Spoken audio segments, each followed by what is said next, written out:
Stay.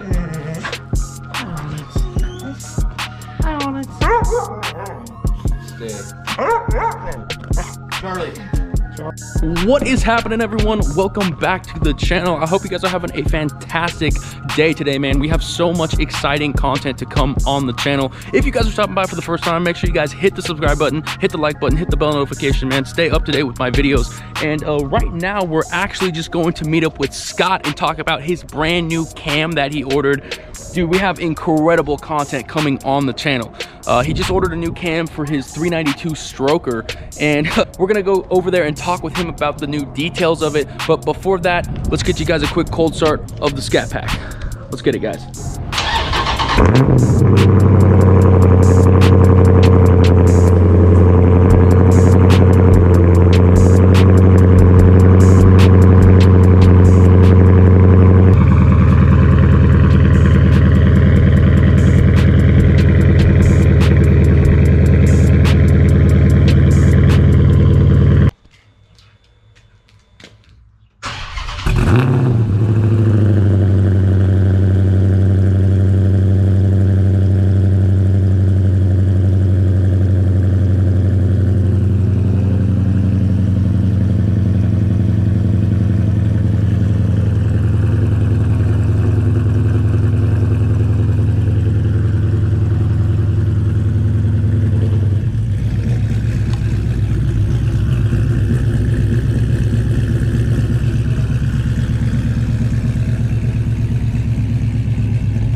All right, everyone, so I just got to my friend Scott's place over here, kind of messing with this car.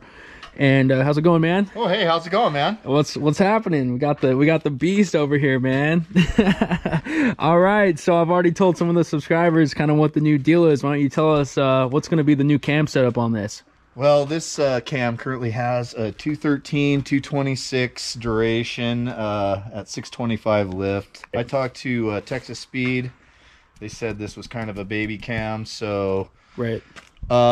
This one falls off at 5,300 RPMs. We're gonna get a cam in here that'll run up power to 7,500 RPMs. So yeah, Texas Speed guy said 235, 245 duration on a 620 lift. On a 620 lift. With 112 degrees of lobe separation. So are you thinking that that's gonna help you out quite a bit? I would say. I mean, we're gaining another 22 degrees of duration holding the intake valve open. So right. He said we're gonna have our work cut out on the tuning part. So Andrew is gonna have his work cut out, but I'm sure he's used to choppy cams. We're gonna see. I'm not used to seeing camshafts that big going in these. So right. It's just going to be interesting to document this, man. And if you guys are out there who are interested in doing, you know, a 5.7, you know, full bolt-on and cammed, or even just a stroker build like this, man, definitely subscribe, follow this build that we have going on over here, because honestly, I haven't really seen a lot of stroker builds on YouTube.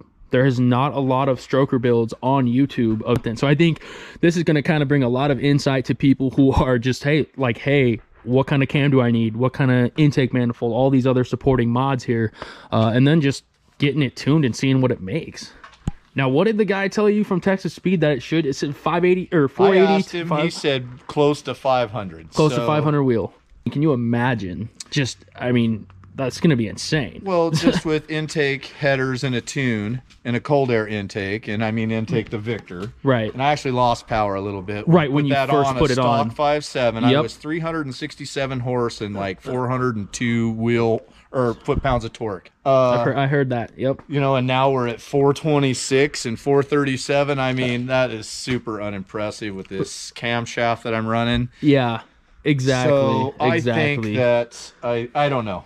It's all an experiment for me. I'm not no expert, so we're gonna find out. We're gonna go away from what I see everybody else running kind of for duration and camshafts. I was told by the camshaft that this came from, the guy that made this camshaft, that it should have had a bigger cam. I don't know why we ended up here, but here we are. So we're gonna pull the engine out again, and because I'm too old to hunch over for 2 days pulling those heads off. So we're just gonna kind of see what it makes, man. I mean, hopefully we can get it tuned and just, you know, see the numbers that you're looking for. Because like I said, I was kind of telling them, you know, this car should at least be making 450 plus wheel with the setup. I mean, you got 5.7s out there that are kind of inching their way into 400 wheel, you know, with cam. With a cam and, you know, bolt-ons, you know, close to 400 wheel.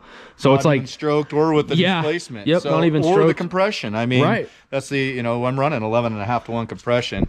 Talking to Rob, said it may even be closer to 12.5, depending. We would have to compression test it and calculate it. This is definitely going to be an awesome, you know, build to just document and just see what happens. You know, I mean, it is a pretty aggressive cam that you're putting in it, right? Very aggressive. It should pop pretty hard. I hope it doesn't have too much overlap. It's all an experiment, and you know what? If it doesn't work, we'll figure it out. We'll do something else if we have to. Right. Awesome. Well, that should be here in what, 2 weeks, that cam? Couple weeks. I got to get the lifters for it, and they're suggesting the MDS delete. So I guess I'm going to put the MDS delete in it. I never did delete it. Okay. I just shut it off in the tuner, but. I mean, they even said over there, Dings Racing, that you should be going 6,500, 7,000 RPM in this thing. He said 7,500. 7,500, which is funny because this thing's falling off at 5,300. And if you think of 6,500 or 7,000, if it was still making power, what this thing would make. Well, you're going from a 213, 226 duration to a 235 to 245. So it's going to definitely be holding them valves open longer, getting more fuel, more air, the whole 9 yards. Wow. Beast of a build. All right, guys, that is going to end the video for today. Thank you guys so much for tuning in, man. Hit the subscribe button, follow this build. We'll see you in the next one. Take it easy.